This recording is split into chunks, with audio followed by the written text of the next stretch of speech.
Gracias. Desde empezar el día de hoy. Muy buenas tardes a todos desde la hermosa ciudad de la amistad en Chiclayo, Perú. Un saludo muy especial a la Universidad de Guayaquil por la invitación que se nos ha hecho en representación de la consultora Pie Izquierdo y del Instituto Superior Pedagógico Sagrado Corazón de Jesús de Chiclayo, Perú también. Un saludo muy especial a todos los organizadores de esta extraordinaria universidad que ha podido reunir a más de 65 profesionales de Iberoamérica, y que eso nos permite poder definitivamente eh, compartir experiencias importantes. Voy a empezar esta ponencia, eh, no sin antes, en principio, como les decía, agradecerles a cada uno de ustedes y a todos los participantes que están desde el día de hoy, ¿no? Es en ese sentido, mi mayor reconocimiento a cada uno de ustedes. Un saludo especial también a mis estudiantes que se encuentran presentes en sala, que les agradezco mucho. Empezamos esta ponencia indicando que los procesos de formación curricular se dan en tres niveles: la planificación curricular, la gestión desde la implementación, y cuando hablamos desde la implementación estamos hablando básicamente desde considerar los medios, los recursos y materiales, y la gestión de ejecución. Lo que nos acompaña el día de hoy es básicamente hablar de la planificación curricular. Pero es importante que ustedes también tengan en claro que hay tres procesos en este acompañamiento, ¿no? ¿Y qué significa, pues, acompañar en educación? Definitivamente que es generar nuevas estructuras, no solamente internas, cognitivas y socioemocionales, que permitan lograr en cada uno de los formadores grandes potencialidades, es decir, maximizar su potencialidad. Pero que esa potencialidad no solamente esté inmersa dentro del formador, es decir, del docente o del estudiante de formación inicial docente, sino fundamentalmente que tengan claro hacia dónde va a ir. Y hacia dónde va a ir este profesional es definitivamente a nuestra sociedad, a la comunidad, e incluso a las personas con algún tipo de discapacidad. Entonces, nuestra responsabilidad social al respecto implica entonces que respetemos los derechos de todas las personas, incluidas lo que significa su eh, identidad cultural, ¿no? En ese sentido, tenemos que indicar que a través de la educación física se pretende que los estudiantes desarrollen una conciencia crítica hacia el cuidado de la salud. Aquí me permito hacer una tingencia muy importante. Y es que en Perú, cuando nosotros estuvimos en el año 2014 elaborando el Currículo Nacional de Educación Básica para todos los peruanos, desde la infancia, es decir, desde inicial, primaria, secundaria, tuvimos un especial cuidado. Y este especial cuidado es que nosotros decíamos, tenemos muchos estudiantes con alto índice de obesidad, de sedentarismo, eh, de falta de práctica de actividad física. Y entonces, la conciencia crítica que nosotros estábamos planteando desde ese primer momento era el cuidado de la salud. Pero que ese cuidado de la salud no solamente sea como parte de un proceso de que tú tengas que formar, sino que se asuma como propio y que mejore tu calidad de vida.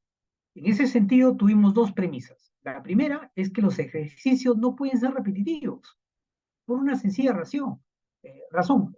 Es decir, la persona se vuelve mecánica, la persona se vuelve autómata, y lo que nosotros necesitamos es que pueda discernir dentro de su proceso de formación que, y que tome las decisiones para que pueda decir, esto quiero practicar, bailar, jugar, brincar, saltar, lanzar, recepcionar, etcétera.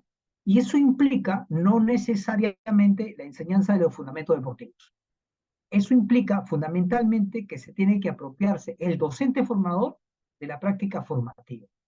Y es en ese sentido que Domingo Blázquez en el 2015, él ya nos habla de tres versiones de la educación, por las cuales hemos pasado los maestros de educación física en todo el mundo.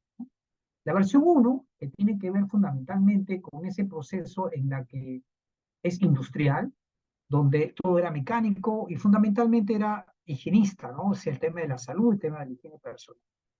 La versión 2.0, que tiene a ser la del conocimiento, la enseñanza del conocimiento, donde te imbuías de temáticas, te imbuías de conocimientos, pero que el razonamiento era muy alejado de nuestra realidad, es decir, no se acoplabas a los diferentes contextos que teníamos que manejando en algunos de los espacios. Sin embargo, la versión 3.0, que es en la que estamos actualmente, se convierte en una sociedad innovadora. Es decir, no solamente haces uso de todas las herramientas que hemos venido teniendo a lo largo de los siglos, sino que además de eso, hemos tomado ese conocimiento, pero nos hemos apropiado de ese conocimiento y le hemos dicho un momento, tenemos diferentes estrategias para poder solucionar un problema. ¿Esto qué implica?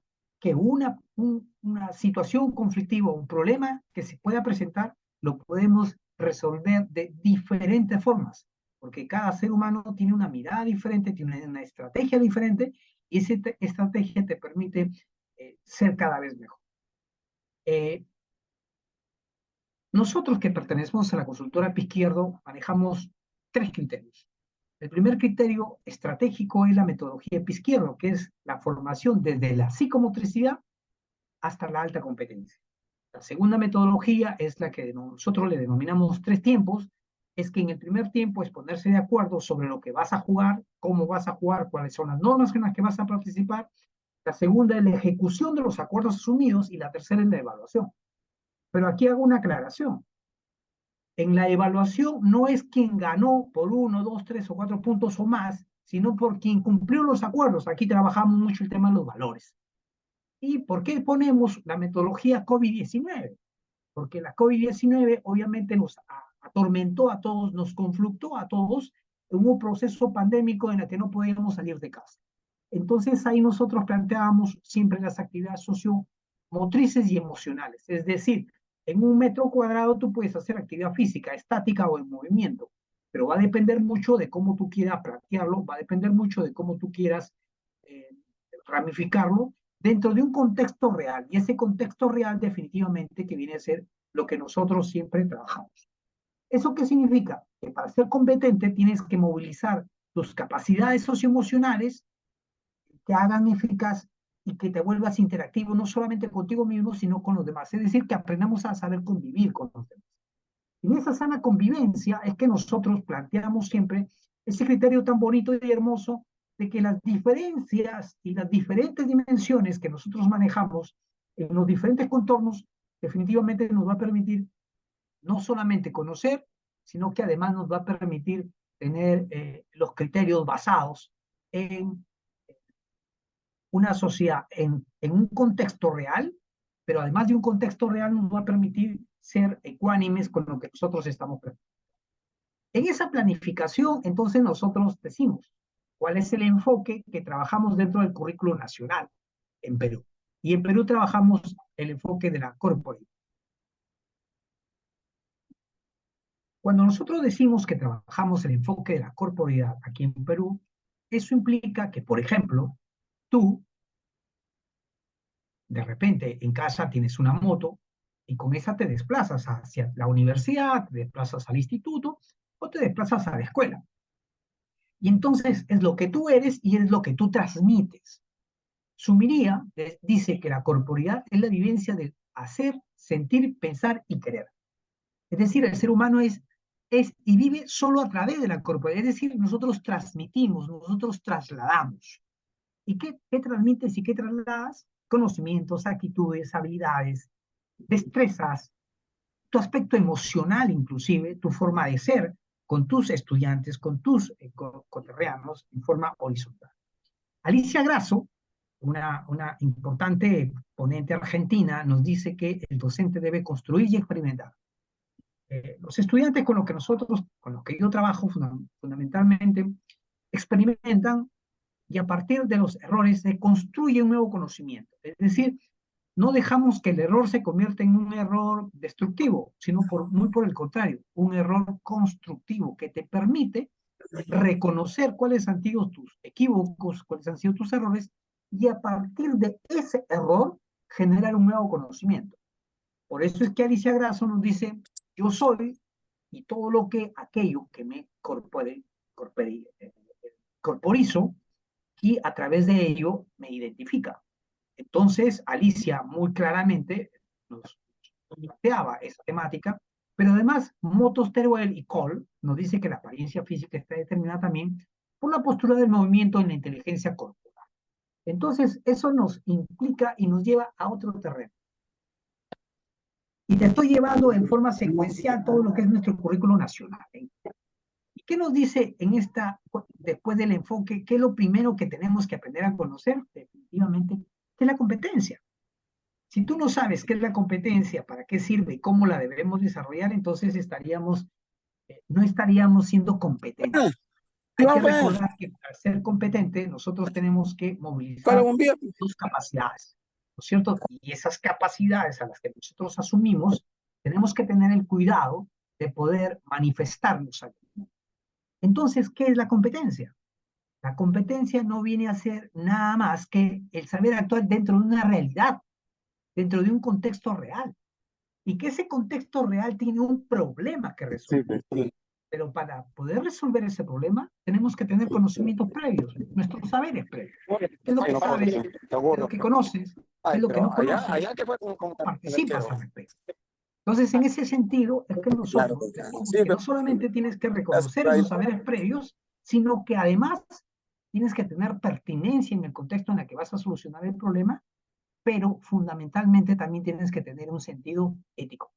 Es decir, no puedes ir en contra de la norma, tienes que ser respetuoso de los demás, tienes que ser una persona empática, solidaria, que ayude a solucionar los problemas, que ayude a que se asuman nuevos conocimientos y nuevas experiencias al respecto. En ese sentido es que nosotros planteamos unas preguntas muy importantes que nos da a conocer lo siguiente. ¿Cuál es la pregunta clave para saber cuáles son los procesos de planificación dentro del currículo nacional?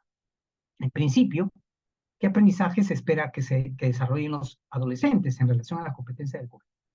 Entonces, la primera que nosotros tenemos que hacer es analizar las competencias y capacidades del currículo nacional. ¿Cuántas competencias tenemos en el Perú? Son 3 competencias y cada una tiene 2 capacidades. Pero además tenemos enfoques transversales, es decir, enfoques que traspasan las áreas curriculares o los cursos en las áreas y que nos permite trabajar temas en común, paralelamente, que implica resolver una situación significativa, es decir, nos permite resolver un problema.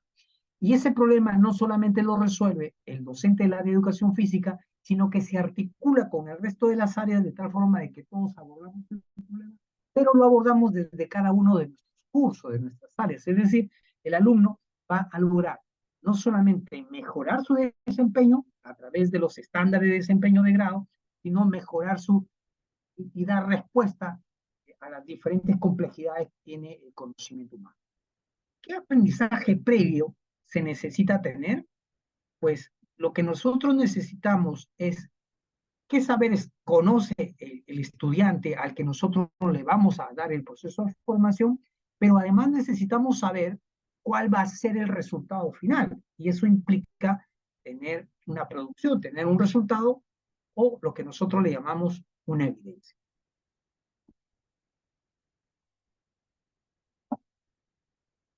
Dentro de esa línea, ¿en qué nivel de desarrollo de la competencia se encuentran los adolescentes? ¿Cuán cerca o lejos está del estándar de aprendizaje? El estándar de aprendizaje nosotros lo trabajamos por niveles, del primero al octavo nivel. En educación básica trabajamos 7 niveles y el octavo nivel básicamente ya es el nivel superior. Entonces aquí nosotros planteamos.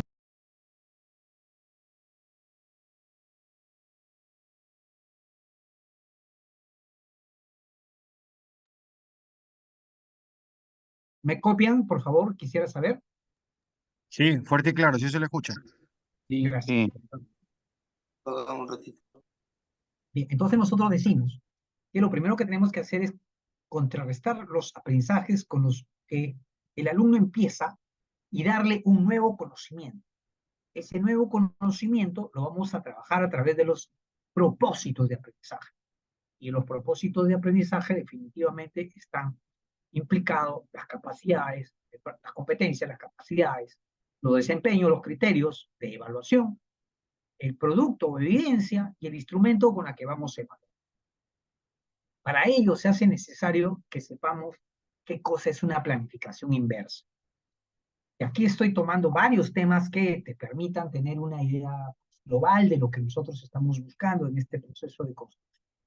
Y en este proceso de construcción, lo que yo tengo que decirte, que marcamos tres etapas en la planificación inversa.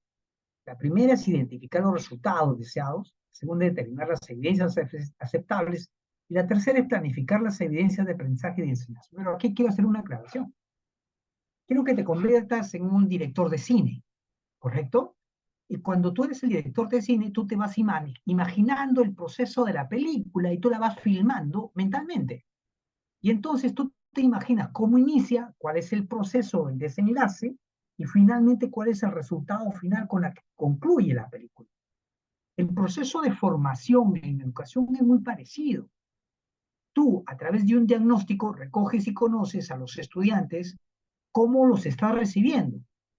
Pero a través de ese diagnóstico que tú estás planificando, te estás proyectando al final del ciclo académico, es decir, en diciembre, en el caso de Perú, y dices, yo quisiera que mis alumnos hoy día no saben reconocer su identidad corporal, no reconocen las lateralidades, no manejan la alternancia.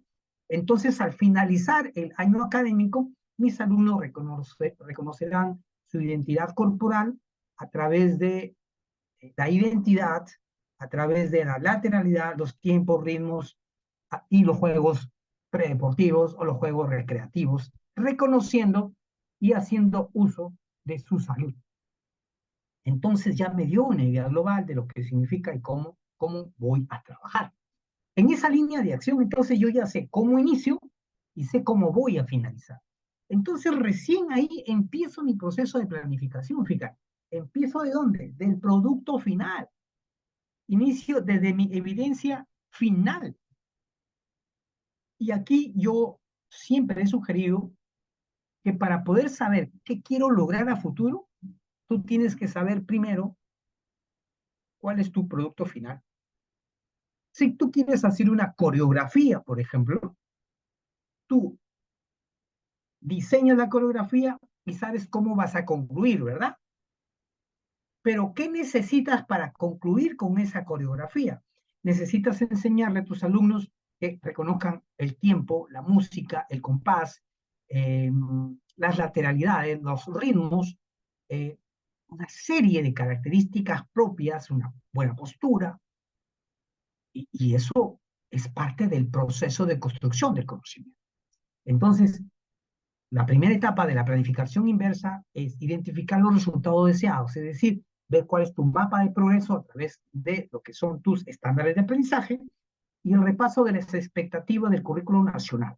Y aquí implica reconocer el perfil de egreso de los estudiantes. Aquí eso es importantísimo. La segunda etapa es determinar las evidencias aceptables, es decir, tú vas a tener evidencias por bimestre o trimestre según trabajes, pero además vas a tener evidencias por unidades, que es el paquete mínimo, pero además vas a tener evidencias por sesiones de aprendizaje. Retrocedo en el proceso.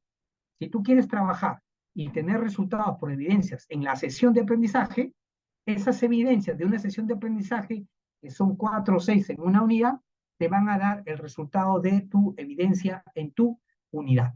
Y esas unidades, la suma de 4 unidades, te hacen un bimestre. La planificación de las evidencias de aprendizaje están desarrolladas pues, por conocimientos, habilidades que tú quieras reconocer.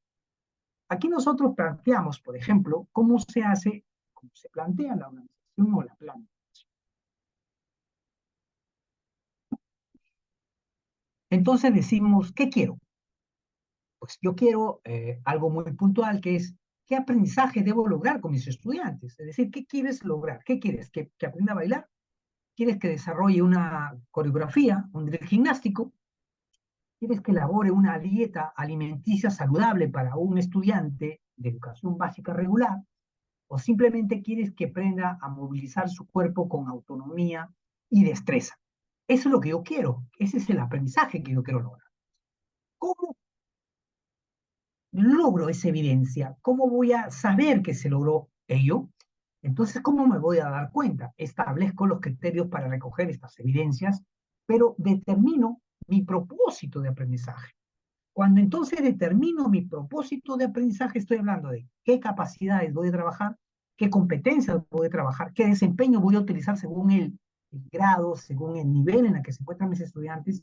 Esos criterios que me van a permitir saber poder evidenciar, ¿no? Si se va logrando el aprendizaje y finalmente el producto final.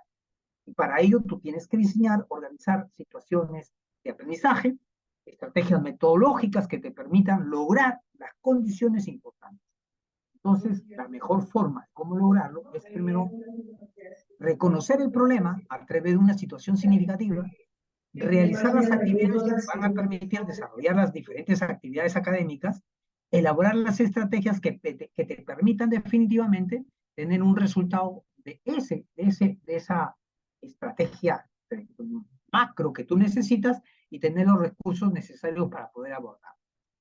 Nosotros en Perú trabajamos básicamente lo que es los niveles de currículo nacional. Tenemos un currículo nacional que se maneja en todo el país, sin embargo, cada región puede adecuarlo a su contexto, puede adecuarla a su realidad. Es decir, cada región plantea los lineamientos de la política educativa regional, según los contextos. Por ejemplo, en una región puede que el problema, perdón, el trabajo sea más por el lado agrícola, otros por el lado minero, otros por el lado eh, marítimo, ¿no es cierto?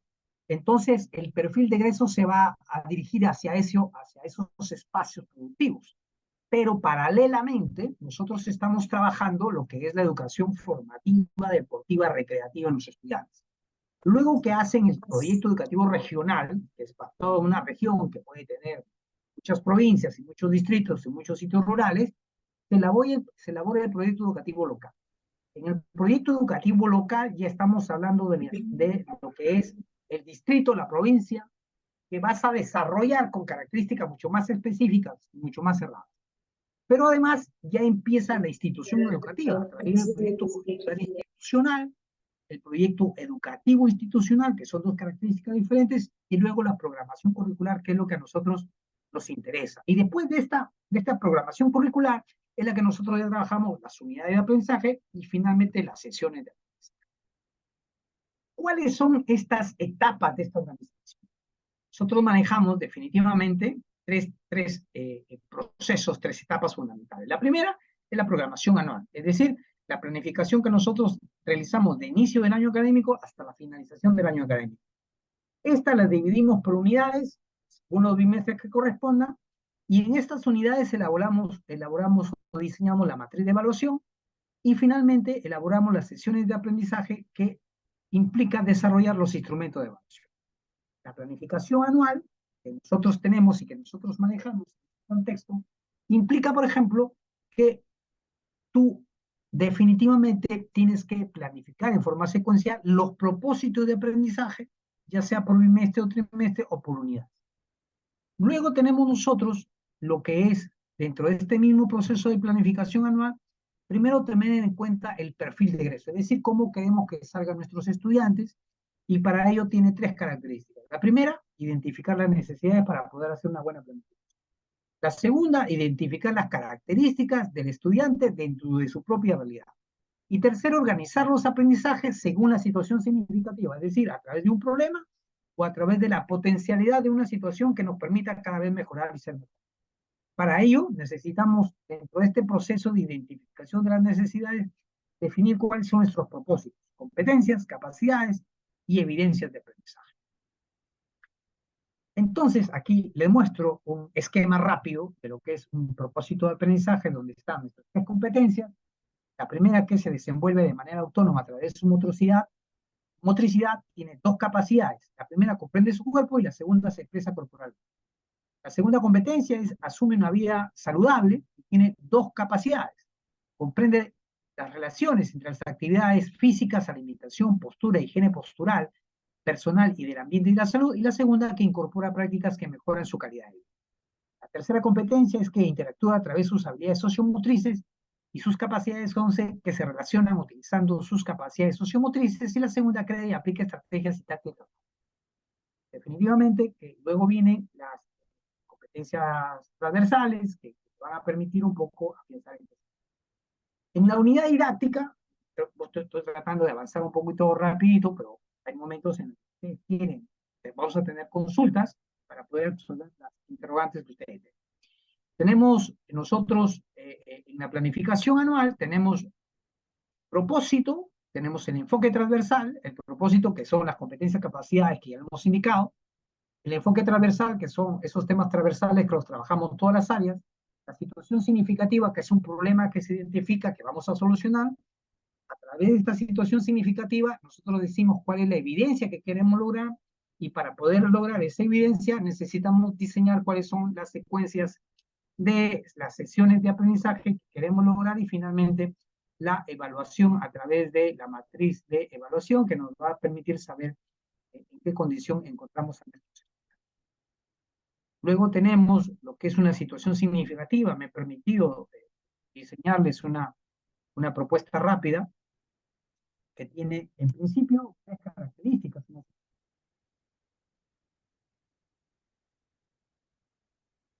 La primera de ellas es que tiene que tener un contexto para darle solución a un interés que tengan los estudiantes. La segunda es la vinculación con los propósitos del aprendizaje, y la tercera es el reto que nosotros necesitamos. Entonces, aquí le hemos planteado que los estudiantes de sexto grado están experimentando cambios físicos y de comportamiento propio de la pubertad, y se ha observado que durante el recreo están interesados en jugar diversos juegos de su calidad, como el matagente, agua y cemento, entre otros, además del deporte de básquet. Miren cómo diferencio los juegos recreativos y deportivos, de tal forma que son dos cosas totalmente diferenciadas. Pero además, recuerda que yo estoy planteando que el primer problema que es que ya están sufriendo cambios físicos y de comportamiento. Mira cómo lo estoy enfocando. Sin embargo, también te digo que no logran organizarse para trabajar en equipo, porque existen confrontación de ideas y conflictos. En el distrito se promueve el básquetbol entre los clubes, lo que los motiva a los estudiantes. Es decir, ya encontramos un interés que tienen los estudiantes como para promover la propuesta de lo que significa ese cambio conductual académico que necesitamos requiere.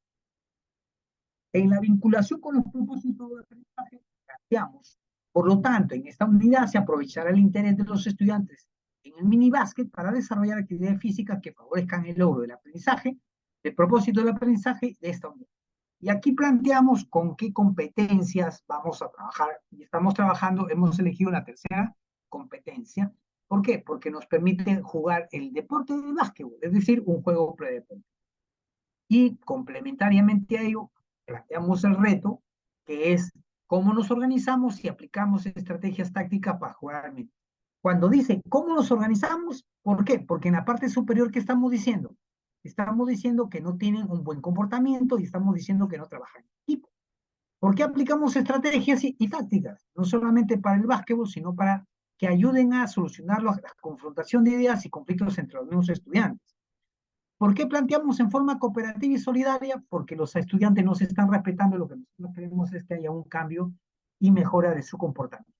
Es decir, hay que saber adecuar las condiciones y características para que podamos un poco ingresar en ese estilo.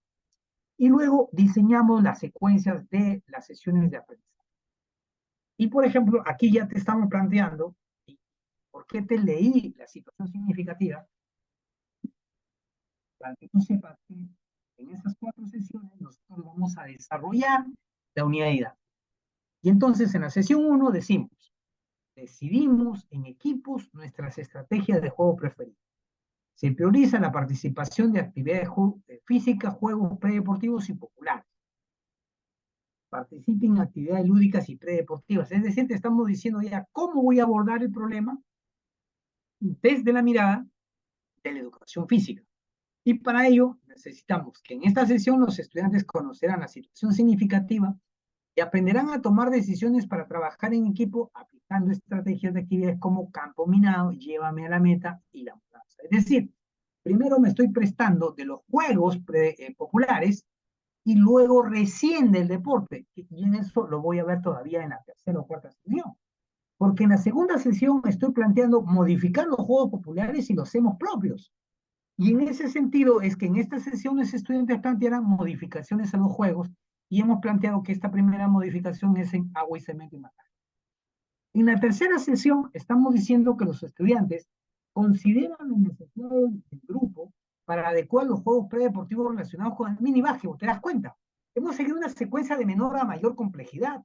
Hemos empezado con juegos populares relacionados con el lanzamiento, con el desplazamiento, con el movimiento, que te va a dar como resultado que recién puedas ingresar a trabajar con el mini básquet. Es decir, no estamos ingresando directamente. Por eso es que decimos nosotros en Perú el proceso de formación, el proceso de adecuación y articulación en los saberes de nuestros estudiantes, primero es formativo y después es deportivo. Y finalmente, en la cuarta sesión, nosotros decimos que la evaluación final, los estudiantes podrán responder a las preguntas significativas. ¿Cómo nos organizamos y aplicamos estrategias tácticas para jugar el mini básquetbol en forma cooperativa y solidaria? ¿No es cierto? Eso entonces implica que tengamos que tener ideas bien definidas, bien claras, que permitan ir definiendo algunas características propias del trabajo. Para ello necesitamos conocer qué es la sesión de aprendizaje y viene a ser simplemente aquellas acciones que el docente diseña, tú diseñas porque quieres lograr un aprendizaje en forma lógica, ¿no es cierto? Pero que deviene de una unidad didáctica. Y esta tiene que tener algunas características. Las características que tiene que tener la sesión de aprendizaje son título, propósito, sesión, tienen que tener una evidencia, preparar la clase, es decir, de forma secuencial en inicio, desarrollo y cierre, cada uno con sus orientaciones pedagógicas, una secuencia didáctica y finalmente la evaluación. Una vez que hemos concluido con ello, planteamos la estrategia definida, definimos los procesos pedagógicos, cómo se debe abordar, y finalmente decimos cómo necesitamos que ésta sea reconocida. Y cuando decimos que necesitamos que ésta sea reconocida, decimos cuáles son las orientaciones pedagógicas de la educación física en Perú. Las orientaciones pedagógicas para enseñar la educación física son las siguientes, fíjate. La primera es que partimos de una situación significativa, es decir, partimos de un problema. Generamos el interés y disposición para mejorarlo. Reconocemos los saberes previos para poder después conflictuar, es decir, generar un conflicto entre lo que sabe el estudiante, entre lo que no sabe y el nuevo conocimiento que le vamos a proporcionar.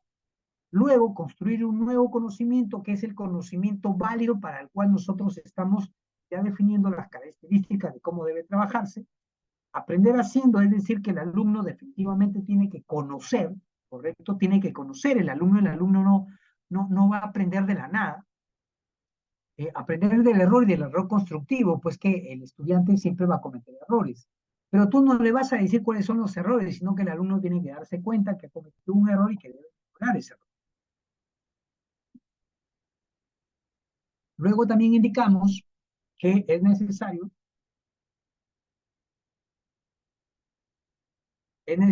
que construir el nuevo conocimiento, aprender del error, mediar el progreso de un nivel de aprendizaje a otro superior, es decir, empezar de menor a mayor complejidad, ¿no es cierto? Y promover el trabajo cooperativo, es decir, que podamos empezar a trabajar solidariamente de forma cooperativa, ¿cierto? Y eso significa que no tenemos problema del aprendizaje. Por otro lado, promover el pensamiento complejo, es decir, generar conflicto en el estudiante para que ese conflicto que se genera pueda resolverlo.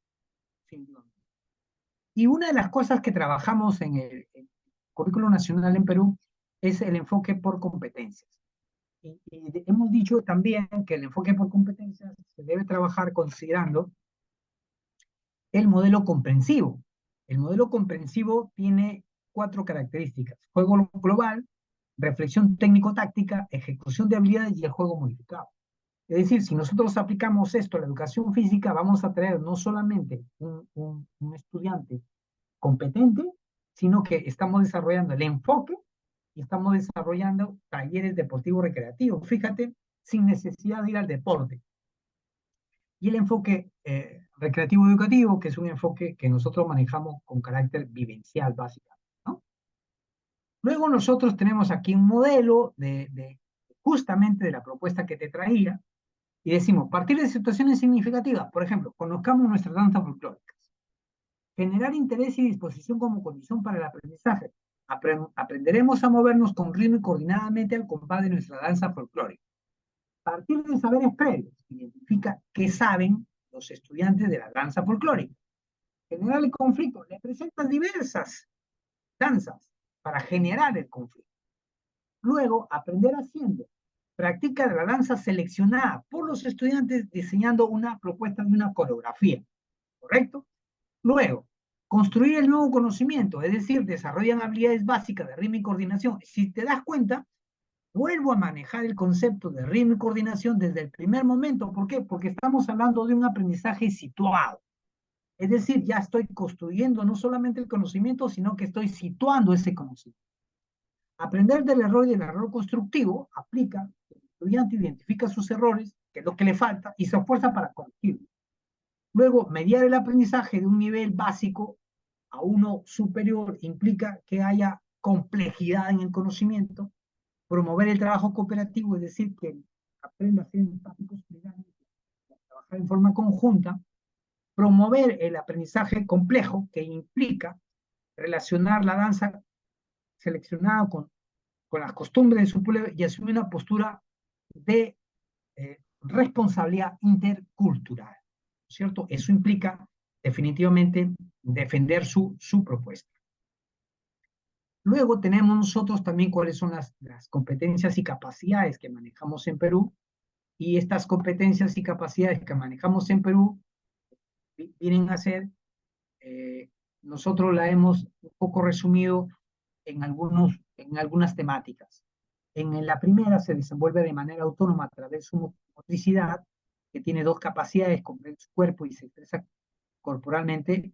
Aquí el alumno tiene que aprender a reconocer el esquema, imagen y percepción corporal, la motricidad, nociones de espacio-tiempo, coordinación global y segmentaria, coordinación, visión motriz, equilibrio dinámico y estático, habilidades motrices básicas, ritmo, expresión corporal, etcétera, ¿no? Entonces, así la segunda competencia y de igual manera la tercera competencia. Luego planteamos qué evidencia vamos a recoger, cómo lo vamos a definir. Para poder lograr esta competencia, nos dirigimos a Sergio Tobón e Iván Gaboto. Ellos nos plantean que para poder identificar el desempeño a través de la evidencia, tiene tres características: la evidencia de desempeño, la evidencia de producto y la evidencia de conocimiento. En la evidencia de desempeño es el logro que tú vas a tener, el producto es lo que tú has planificado, que el alumno te presente como, y el conocimiento que es el global de todo ello que te va a permitir conocer cada uno de los desempeños que estos estudiantes están logrando. Entonces, cuando nosotros tenemos claro el logro del desempeño que queremos que sea definido por nuestros estudiantes a través de su evidencia, es que diseñamos ya la relación que se debe tener con el contexto identificado para solucionar el problema. Quiero finalizar esta conferencia, estimados amigos, que ser maestro en educación física es inspirar a grandes deportistas, pero fundamentalmente es brindar las herramientas para vivir en forma activa y saludable. Muchas gracias, hermanos de la Universidad de Guayaquil, en el Ecuador, desde la ciudad de la amistad en Chiclayo, Perú. Muchas gracias. Se le agradece, estimado doctor. Tenemos preguntas por licenciada Naomi. Por favor, se nos ayuda recogiendo las preguntas, por favor.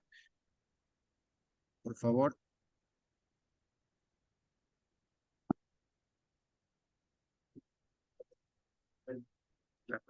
Tenemos preguntas. En estos momentos procedemos a recoger las preguntas. Si fueran las personas presentes que tengan alguna pregunta para hacerle al doctor,